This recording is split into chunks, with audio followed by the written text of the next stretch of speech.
সম্মানিত ভাইরা, আমি ছোট্ট একটা সূরা, যে সূরাটা আমাদের অনেকেরই মুখস্থ আছে না নাই? এই সূরাটা আমাদের সবার মুখস্থ। 30তম পারার ছোট্ট একটি সূরা। সূরাটির নাম সূরাতুল ইখলাস। সূরাটির নাম কি? সূরাতুল ইখলাস মুখস্থ নাই এমন কি কেউ আছেন? জোরে বলেন, কথা বলেন। সবার মুখস্থ আছে না? এটি অনেক দামি একটি সূরা। আমরা অনেক সময় অনেক জিনিসকে খুব তুচ্ছ মনে করি, জানা থাকার কারণে খুব ছোট মনে করি। আসলে ওগুলো ছোট নয়, আসলে এগুলোর স্ট্যাটাস, এগুলোর মর্যাদা, ডিগনিটি অনেক হাই, অনেক বেশি। তোর মধ্যে সূরাতুল ইখলাস হচ্ছে অন্যতম। তো আজকের এই চমৎকার রজনীতে আমরা এই ছোট্ট সূরাটি থেকে কি শিক্ষা আল্লাহ তাআলা আমাদের জন্য রেখেছেন সেটা আমরা জানবার চেষ্টা করব। আওয়াজ তুলে সবাই পড়েন ইনশাআল্লাহ। এই সূরাতুল ইখলাস, এই সূরাটি মাক্কি সূরা। কি সূরা? মাক্কি সূরা। সবাই বলেন মাক্কি সূরা। মাক্কি সূরা। হিজরতের আগে যে সূরাগুলো নাজিল হয় এগুলোকে আমরা বলি মাক্কি। হিজরতের পরে যে সূরাগুলো নাজিল হয়েছে এগুলোকে আমরা বলি মাদানী। মাদানী। তার মানে এই সূরাটা নাজিল হয়েছে হিজরতের আগে না পরে? আগে। হিজরতের আগে নাজিল হয়েছে এই সূরাটি। এই সূরার আয়াত সংখ্যা মাত্র 4টি। কয়টি? 4টি। চিল্লায় বলেন কয়টি? 4টি। এই সূরাটি কোরআনের 112তম সূরা। ধারাক্রম অনুসারে 112 নম্বর সূরা। এই সূরায় শব্দ আছে 15টি, অক্ষর আছে 47টি। শব্দ কয়টা? 15টি। অক্ষর কয়টা? 47টি। আবার বলেন, শব্দ 15, অক্ষর 47। অনেক মহিমান্বিত একটি সূরা, অনেক বরকতের একটি সূরা। মা বোনদের যাদের কানে আমার মাইকের আওয়াজ যাচ্ছে, আপনারাও খেয়াল করে শুনেন। এই সূরাটির তাফসীর অত্যন্ত জরুরি তাফসীর। এই সূরাটির নাম হচ্ছে সূরাতুল ইখলাস। কিন্তু শুধু সূরাতুল ইখলাসই এই সূরার নাম নয়। এই সূরার আরো চমৎকার কিছু সুন্দর সুন্দর নাম আছে। এই সূরার একটা নাম হচ্ছে সূরাতুত তাওহীদ। তাওহীদ মানে একত্ববাদ, ওয়াননেস অফ দ্য ক্রিয়েটর। স্রষ্টা যে একজন, এই ব্যাপারে আমাদের কোনো সন্দেহ আছে? না। কথা বলেন। না। আমাদের রব কয়জন? একজন। স্রষ্টা কয়জন? একজন। এজন্য এই সূরার নাম হচ্ছে সূরাতুত তাওহীদ। একত্ববাদের ধারণা, আল্লাহ যে একজন, এই কথাটা এই সূরার ভেতরে চমৎকার ভাবে বর্ণনা করেছে কে? আর তাওহীদের বিপরীত হলো শিরক। শিরক হলো ভয়ঙ্করতম একটা রোগের নাম। ক্যান্সারের অ্যান্সার হয়, শিরকের কোনো অ্যান্সার হয় না। জোরে বলেন ঠিক কি না? এজন্য আমরা যত ইবাদত করার জন্য নিয়ত করি, আল্লাহ প্রথমে বলেন শিরক করো কিনা আগে সেটা বলো। প্রথমে তুমি শিরক থেকে নিজেকে মুক্ত করার ঘোষণা দিয়ে দাও, তারপরে ইবাদত শুরু করো। ইবাদতটা তখন কবুল করে নিবে কে? এজন্য আমরা যখন নামাজে দাঁড়াই আল্লাহ বলে শিরক করো নাকি? আমরা বলি ওয়াজ্জাহাতু ওয়াজহিয়া লিল্লাযী ফাতারাস সামাওয়াতি ওয়াল আরদা হানিফাও ওয়া মা আনা মিনাল মুশরিকিন। ওমা আনা মিনাল মুশরিকিন। আল্লাহ, আমি শিরক করি না, শিরকের সাথে আমাদের কোনো সম্পর্ক। এজন্য সূরাতুল ইখলাস শুধু সূরাতুল ইখলাসের নাম নয়, এই সূরার আরেকটা নাম হচ্ছে সূরাতুত তাওহীদ। চিল্লায় বলেন কি নাম?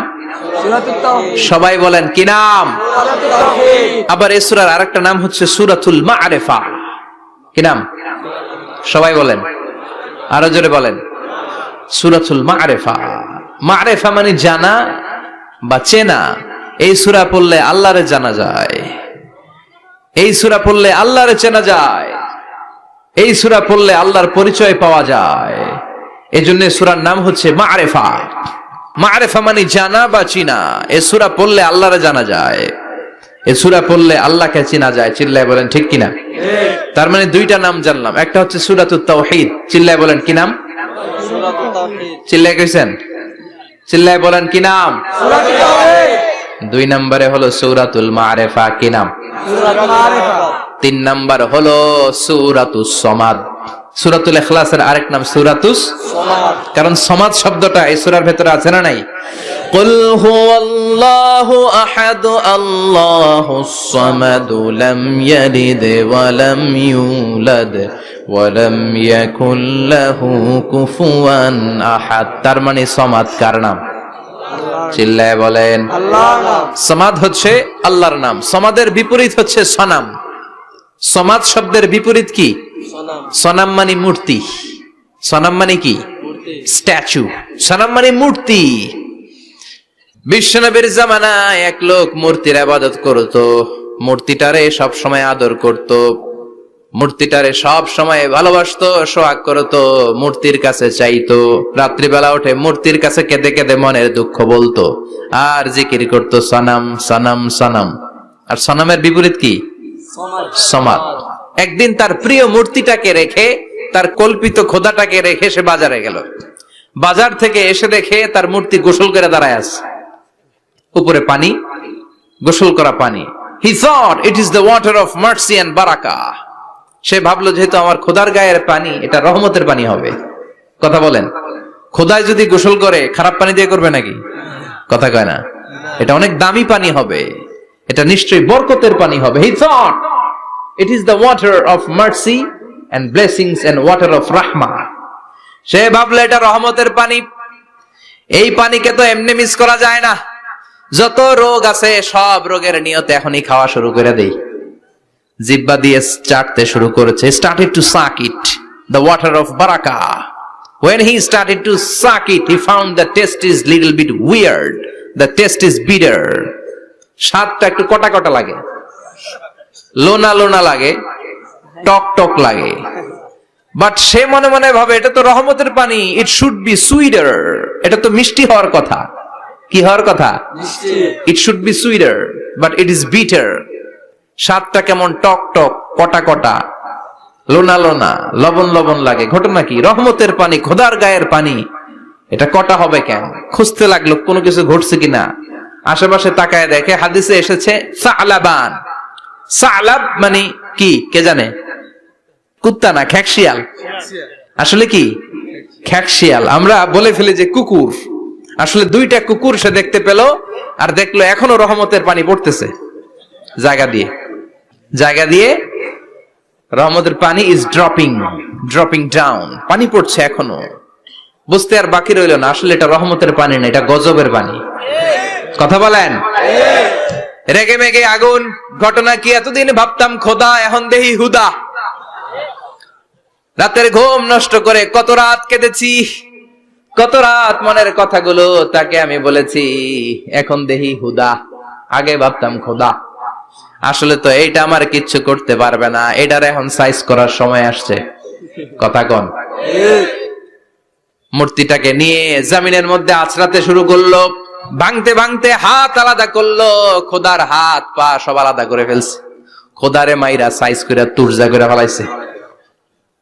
হাত পা, খোদার হাত পা নিয়ে বিশ্বনবীর কাছে চলে গিয়েছে, যে বলে আব্দুল্লাহর বেটা মোহাম্মদ, বড্ড ভুলের ভেতরে আমি ছিলাম। এই কল্পিত খোদা, এই মূর্তি আমারে কিছু করতে পারবে না। যে নিজেকে খ্যাকশিয়ালের পেশাব থেকে নিজের দেহটারে বাঁচাতে পারে না, এই খ্যাকশিয়ালের পেশাব থেকে যে নিজের রক্ষা করতে পারলো না, সে কিয়ামতের দিন কঠিন মুসিবতের কালে জাহান্নামের আগুন থেকে আমারে কেমনে বাঁচাবে? কেমনে বাঁচাবে? আমি আর এই কল্পিত খোদার ইবাদত করতে চাই না। আপনি আমাকে শাহাদা পড়িয়ে দেন। কি পড়িয়ে দেন? লা ইলাহা ইল্লাল্লাহু মুহাম্মাদুর রাসূলুল্লাহ সাল্লাল্লাহু আলাইহি ওয়াসাল্লাম কালিমা পড়ে মুসলমান হয়ে গিয়েছে। তার মানে এই সূরার আরেকটা নাম হচ্ছে সূরাতুস সামাদ।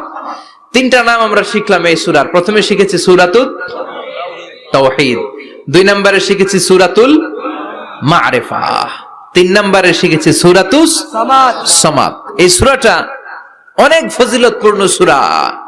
বিশ্বনবী এই সূরাটাকে বড্ড বেশি ভালোবাসতেন। বিশ্বনবী সাল্লাল্লাহু আলাইহি ওয়াসাল্লাম ফজরের যে 2 রাকাত সুন্নাত, মাগরিবের যে 2 রাকাত সুন্নাত, এই সুন্নাত নামাজে এই সূরাটা পড়তেন। জোরে পড়েন সুবহানাল্লাহ।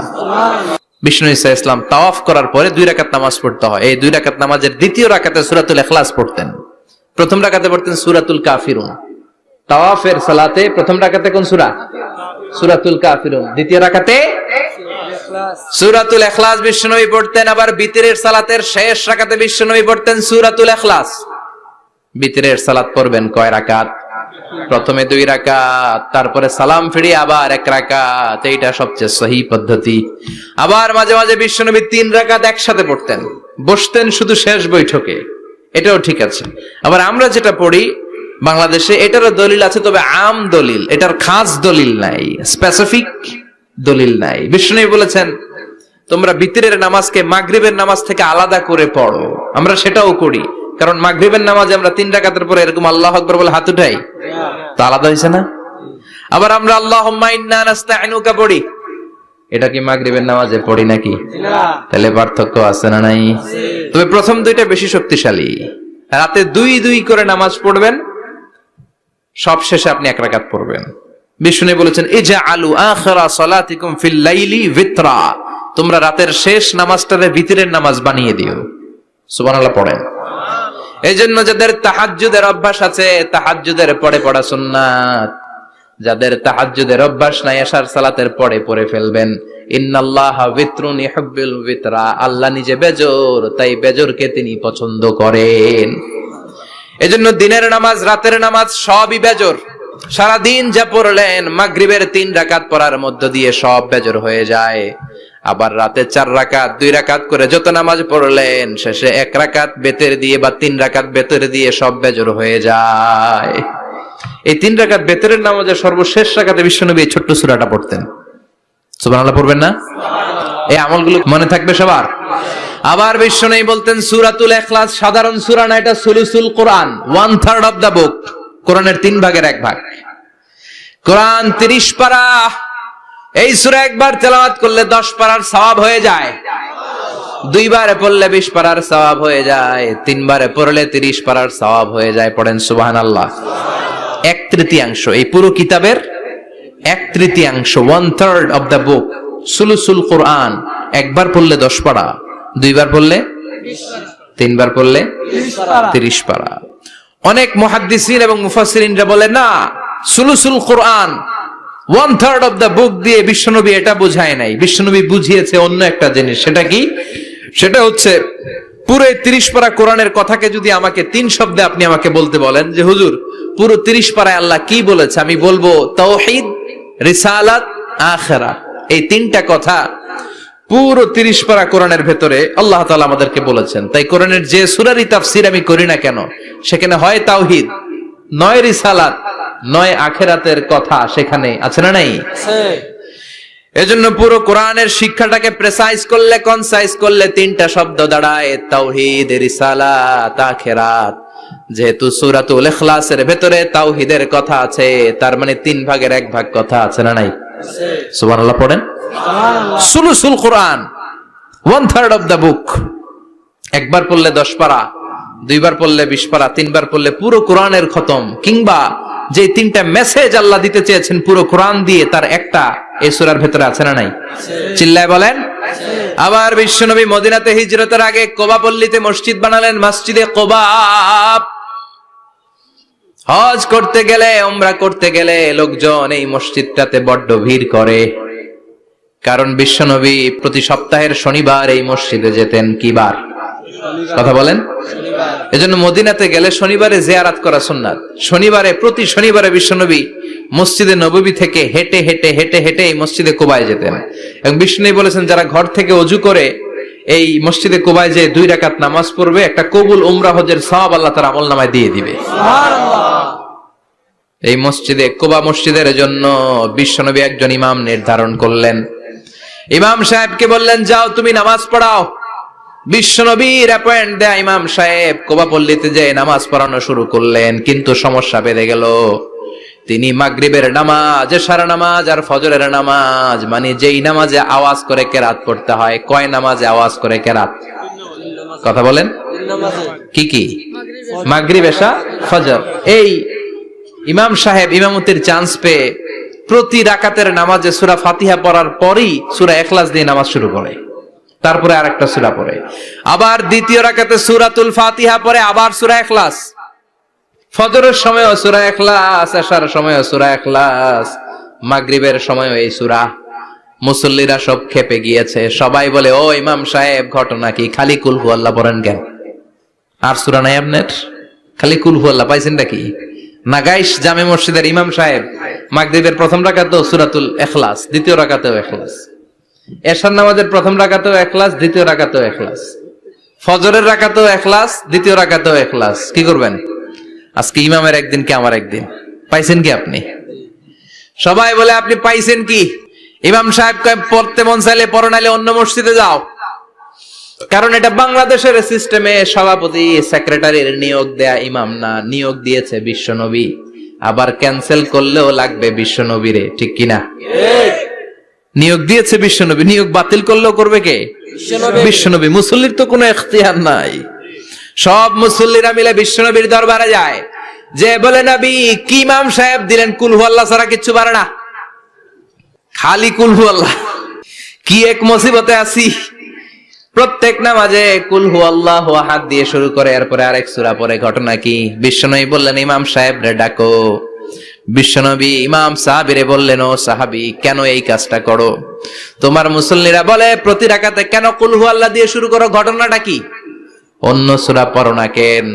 সাহাবী বলে, নবী গো, এই সূরাটারে আমি বড্ড বেশি ভালোবাসি, কারণ ফিহি সিফাতুর রহমান, এই সূরার ভেতরে আমার আল্লাহর পরিচয় আছে গো নবী।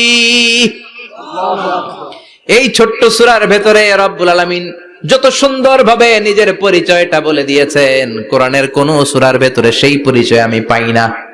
তাই এই সূরাটা দিয়ে প্রতি রাকাতে নামাজ শুরু না পড়লে আমার কলিজা ঠান্ডা হয় না গো নবী। বিশ্বনবী বললেন, ঠিক আছে, চেঞ্জ করার দরকার নাই, তুই প্রতি রাকাতেই কুল হু আল্লাহই পড়বি। সুবহানাল্লাহ পড়েন। সুবহানাল্লাহ। প্রতি রাকাতেই তুমি সূরাতুল ইখলাস পড়বা, ইমামতি বাতিল হবে না। তবে জেনে রেখো, এই সূরার প্রতি ভালোবাসা কিয়ামতের দিন তোমার জান্নাতে পাঠায়া দিবে। এই সূরার ভালোবাসার কারণে জাহান্নামের আগুন তোমার জন্য হারাম করে দিয়েছে কে? আল্লাহ। এজন্য সূরাতুল ইখলাস বেশি বেশি তেলাওয়াতের দরকার আছে না নাই? কথা বলেন। আজকে থেকে বেশি বেশি সূরাতুল ইখলাস তেলাওয়াত করবেন তো ইনশাআল্লাহ। সবাই রাজি আছেন তো? ইনশাআল্লাহ। নবম হিজরির ঘটনা, বিষ্ণু ঈসা ইসলাম আছে নাকি? এজন্য আল্লাহ বলেন, আমার নামটা আমি আল্লাহ নিজেই রেখেছি। পড়েন সুবহানাল্লাহ। সুবহানাল্লাহ। আবার এই পৃথিবীতে আল্লাহ ছাড়া আর কারো নাম কোনদিন আপনি আল্লাহ শুনেছেন নাকি? শুনে থাকলে হাত তোলেন। শুনছেন? বাংলাদেশে কত মানুষ? 16 কোটি, 17 কোটি, 18 কোটি? কইতে থাকেন, 20 কোটি নিয়ে যান এমনি। আসলে কয় কোটি? 18 কোটি মনে হয় বর্তমানে।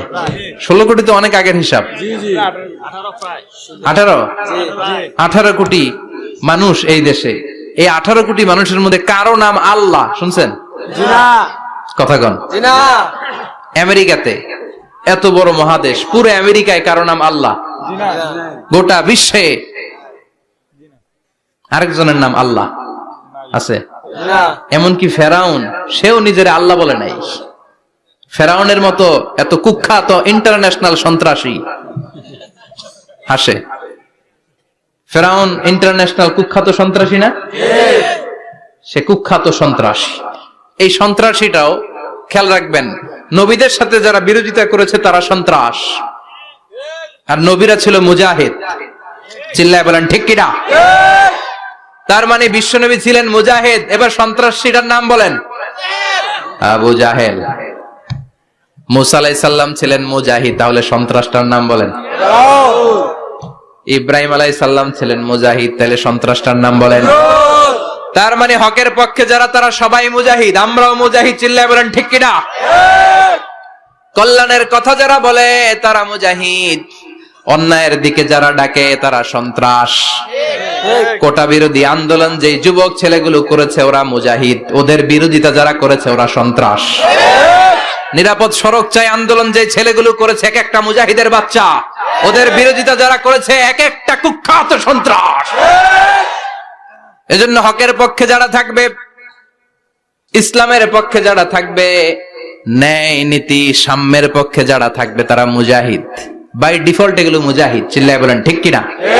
আর বিরোধিতা যারা করবে সন্ত্রাস, কুখ্যাত ইন্টারন্যাশনাল সন্ত্রাস। ফেরাউনও তার নাম আল্লাহ রাখে নাই, সে তার নাম দিছিল আমি তোমাদের বড় রব। কি দিছিল? فحشر فنادى فقال انا ربكم الاعلى। বিশাল একটা গ্যাদারিং করে সবার সামনে কয় আমি বড় খোদা। আমি কি? আমি বড় খোদা, রব্বুকুমুল আ'লা, তোগো বড় রব, কিন্তু আমি আল্লাহ। এটা কইছে? কথা বলেন। তার মানে আল্লাহ এক পিস, আল্লাহর সত্তাটা শুধু একজন। মহাবিশ্বের নিয়ন্ত্রণকারী একজন, বিপদে আপদে সাহায্য করতে পারেন একজন, গোটা ইউনিভার্সটাকে, এই বসুন্ধরাকে, এই মহাবিশ্বটাকে দূর থেকে নিয়ন্ত্রণ করেন একজন, তিনি কে? এজন্য আল্লাহ বলেন, গোলাম আমারে আল্লাহ বলে ডাকো কিংবা রহমান বলে ডাকো, কোনো সমস্যা নাই। সুবহানাল্লাহ। বলে দে আল্লাহ আও ইদউর রহমান আইয়াম্মা তাদউ ফালাহুল আসমাউল হুসনা। আমারে আল্লাহ বলে ডাকো কিংবা রহমান বলে ডাকো, আমি কিন্তু মাইন্ড করি না। আল্লাহ মাইন্ড করে? কথা কন। ওনারা আল্লাহ বললেও উনি খুশি, ওনারা রহমান ডাকলেও। ওনার অনেকগুলো সুন্দর সুন্দর নাম আছে, তাহলে বোঝা গেল আল্লাহ হচ্ছে ওনার জাতি নাম। কি নাম? কথা বলেন। জাতি নাম। আরো সিফাতি নাম আছে, সুন্দর সুন্দর আরো 99টা নাম আছে না নাই? বিশ্বনবী বলেন, ইন্নালিল্লাহি 99 ইসমা। আল্লাহ নাম ছাড়া আল্লাহর আরো 99টা চমৎকার চমৎকার নাম আছে। মান আহসাহা দাখালাল জান্নাহ। যেই নামগুলো সিনার ভিতরে রাখবে, জাহান্নামের আগুন তার জন্য হারাম করে দিবে কে? তার মানে বোঝা গেল ওনার আসল নাম আল্লাহ। চিল্লায় বলেন, আসল নাম কি? আরো জোরে বলেন, আসল নাম কি? আবার আল্লাহ নামটা এত মজার নাম, এই নামের 4টা অক্ষর, প্রতিটা অক্ষর যদি আলাদা করেন, কোরআনের পরতে পরতে পরিচয় আছে না নাই? আল্লাহ লিখতে কয়টা অক্ষর? সবাই বলেন। আলিফ লাম লাম হা। সবাই বলেন, আলিফ লাম লাম হা। আলিফ লাম লাম হা। আরো জোরে, আলিফ লাম লাম হা। আলিফ লাম লাম হা। আল্লাহ দিয়ে আল্লাহ কোরআনের পরিচয় দিয়েছেন, আল্লাহু নূরুস সামাওয়াতি ওয়াল আরদি মাসালু নূরিহি কামিশকাতিন ফিহা মিসবাহ। সুবহানাল্লাহ। সুবহানাল্লাহ। এবার আলিফ লাম লাম হা, আলিফ বাদ দিলে থাকে লিল্লাহ। লিল্লাহ দিয়ে পরিচয় আছে না নাই? লিল্লাহি মা ফিস সামাওয়াতি ওয়া মা ফিল আরদি ওয়া হুয়া বিকুল